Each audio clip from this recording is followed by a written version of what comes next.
Hello, welcome to another episode of Think About It, where we discuss important issues impacting our society. My name is Rick, and we are happy to have you here with us. Today, we will talk about living in troublous times. Friends, I don't know where you've been. I don't know what you've been watching. I don't know if you've seen what's going on around the world, but we are living in perilous times. We are living in troublous times.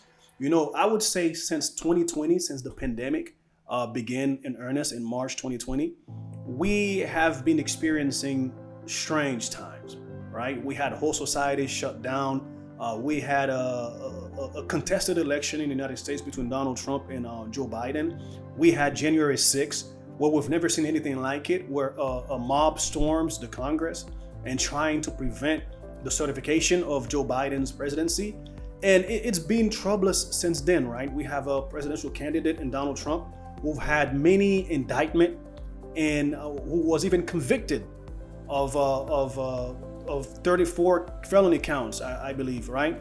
And he was arrested. He had a mugshot, and yet he is still campaigning. And just recently, as last week, there was an assassination attempt against him where he got shot in the ear, and one rally goer was killed. Condolences to his family and those who were hurt in the rally. It's just been unpredictable, the time we've been living in, right? It seems like we are no longer living in normal times.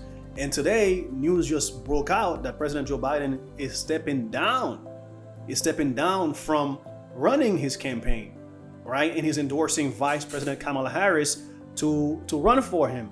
We haven't experienced anything like this. I don't remember the last time a presidential candidate, after winning the primary, stepped down. It probably happened before, but I didn't do the research to find that out. So all these things are showing us we are living in troublous times.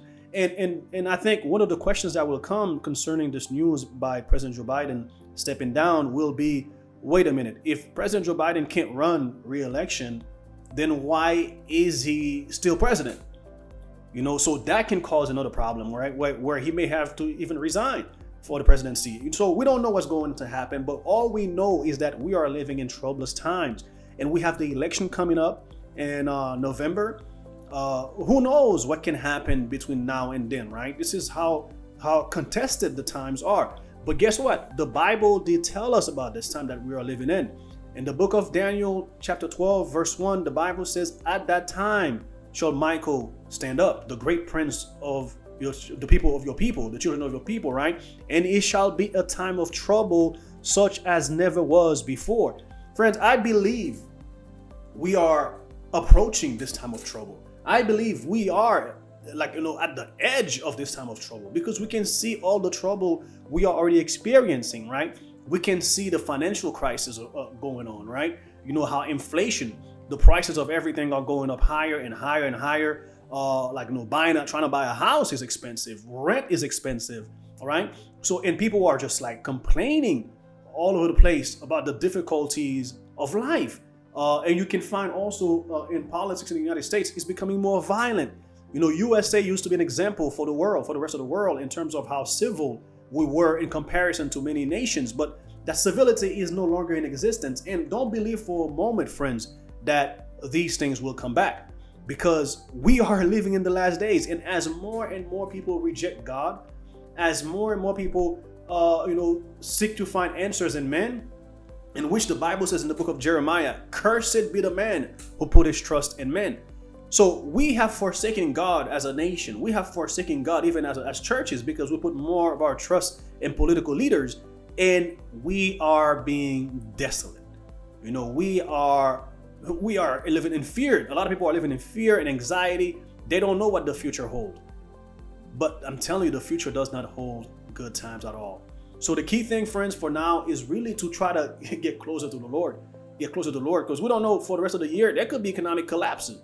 There could be, what are we going to do then? You know what I'm saying? So we really have to put our trust in God in these perilous last days, because it's not going to be better.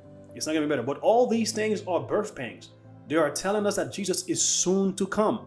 So we should have hope. If you are a Christian, if you are a believer, if you trust in God, we should have hope. We should be encouraged when we see these things are happening, because these things are telling us that Jesus is soon to come. And one more thing I want to add, according to Bible prophecy, in Revelation chapter 12, in chapter 13, chapter 12, speak about the dragon making war against those who keep the commandments of God and the faith of Jesus. So what's happening here, we are seeing a transition. We are seeing a transition where Satan is preparing the world again for persecution. Remember, we used to have persecution in the Dark Ages when church unite with the state and they were persecuting dissenters. And we've had a long reprieve. God had given us a long period of peace where we were not being persecuted. But guess what? It's coming back again. Because in Revelation chapter 13, the Bible speaks of a second beast which come out of the earth, which is the United States.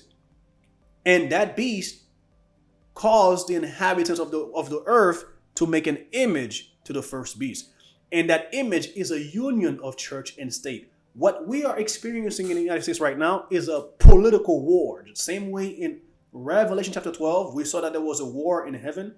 Right now, we are experiencing a political war in the United States where there is a transition. A new order will be established. And what will be that new order? Currently, we have an order, a secular order, right? We have a secular order where the church does not dictate the state. But what we are going to have in the near future, we will have a new order of church and state. And the church will be dictating to the state what to do. It's inevitable. It's prophetic. And then there will be a law to worship on Sunday. There will be a law for Sunday sacredness. So we are living in a new era. Things are not going back. Things are not going back. In the future, ahead of us, is a union of church and state, a tyrannical form of government, which will try to force people to worship contrary to conscience. And when we see that, the Bible says it will be the mark of the beast. It will be the mark of the beast. So friends, I just having this little quick commentary on our current event. Just know that we are in troublous times. And the only one who can keep us safe in troublous times is not Donald Trump, it's not President Joe Biden, it's not Vice President Kamala Harris, but is only Michael, our great prince, who stands for the children of his people. So seek the Lord, make your calling and election sure, and Jesus will keep you safe during these troublous times.